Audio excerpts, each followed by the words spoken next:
নমস্কাৰ শ্ৰদ্ধাৰ শিক্ষাগুৰুসকল এটা আপডেট আহি পৰিছে অনলাইনত ডাটা আপডেটৰ প্ৰক্ৰিয়া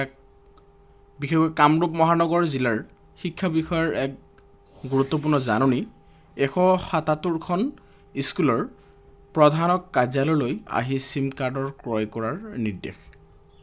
অৰ্থাৎ ৰাজ্যৰ যিসমূহ বিদ্যালয় আছে এই শিক্ষকসকলৰ বিশেষকৈ শিক্ষাসেতু এপছ আপডেট দিব দিছে অতি কম সময়ৰ ভিতৰত অন্যথা সন্মুখীন হ'ব লাগিব অনুশাসনমূলক ব্যৱস্থা এইবাৰ 500 টকীয়া সিম কাৰ্ড সংগ্ৰহ কৰিবলৈ শিক্ষকক নিৰ্দেশ দিছে শিক্ষা বিষয়ে আনকি নিৰ্ধাৰিত সময়ৰ ভিতৰত সিম কাৰ্ড সংগ্ৰহ নকৰিলে কঠোৰ ব্যৱস্থা লোৱাৰো শিক্ষকসকলক সকিয়নি দিয়া হৈছে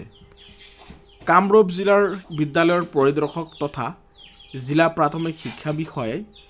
জিলাখনৰ 177খন প্ৰাথমিক বিদ্যালয়ৰ প্ৰধান শিক্ষকলৈ সিম কাৰ্ড সংগ্ৰহ কৰাৰ বাবে এক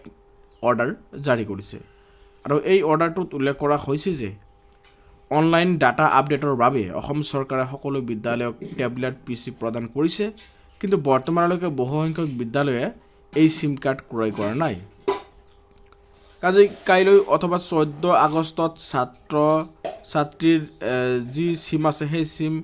জিলা মিছন সঞ্চালকৰ কাৰ্যালয়লৈ আহি প্ৰধান শিক্ষকসকলক সাৰ্ভিস প্ৰভাইডাৰৰ পৰা সিম কাৰ্ড সংগ্ৰহ কৰিবলৈ নিৰ্দেশ দিয়া হৈছে এই নিৰ্দেশ অমান্য কৰিলে কঠোৰ ব্যৱস্থা গ্ৰহণ কৰা হ'ব বুলি প্ৰধান শিক্ষকসকলক সকিয়নি দিয়া হৈছে সিম কাৰ্ড নিবলৈ অহাৰ সময়ত আধাৰ কাৰ্ড পাছপোৰ্ট আকাৰৰ ফটো লগতে প্ৰধান শিক্ষকসকলৰ 500 টকাকৈ আনিবলৈ নিৰ্দেশনাটোত উল্লেখ কৰা হৈছে কিন্তু সিম কাৰ্ডৰ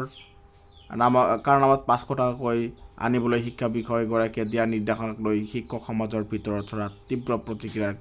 সৃষ্টি হৈছে আনকি সিম কাৰ্ডৰ বাবে 500 টকাৰ আজিৰ তাৰিখত সংগ্ৰহ কৰাটো কিমান যুক্তিসংগত বুলিও একাংশ শিক্ষকে প্ৰশ্ন উত্থাপন কৰিছে আন এক গুৰুত্বপূৰ্ণ বিষয় যে সিম কাৰ্ডৰ বাবে প্ৰয়োজন হোৱা ধন আন্তঃগাঁথনিৰ শিতানৰ পৰা খৰচ কৰিবলৈ কোৱা হৈছে কিন্তু নিৰ্দিষ্ট হেড অনুযায়ী আন্তঃগাঁথনিৰ ধন দিয়াৰ পৰিপ্ৰেক্ষিতত কেনেকৈ সিম কাৰ্ডৰ নামত 500 টকাকৈ খৰচ কৰিব তাক লৈ বিবোধিত পৰা বুলিও একাংশ শিক্ষকে ব্যক্ত কৰিছে এইদৰে বিশেষকৈ স্কুলৰ প্ৰধান শিক্ষকসকলে কাৰ নামত সিম কাৰ্ডখন ওলাব কেনেকৈ তেওঁলোকে ভাউচাৰখন ওলাব গতিকে ভাউচাৰৰ সমস্যাত তেওঁলোকে পৰিছে আৰু ইয়াৰ ওপৰত এক নিৰ্দেশনা স্পষ্টীকৰণ অৰ্ডাৰ এখন ওলালে নিশ্চয় এই শিক্ষকসকলে তেওঁলোকৰ খোকোজাটো দূৰ হ'ল হয় এইখিনি আছিল ভিডিঅ'টোৰ মূল উদ্দেশ্য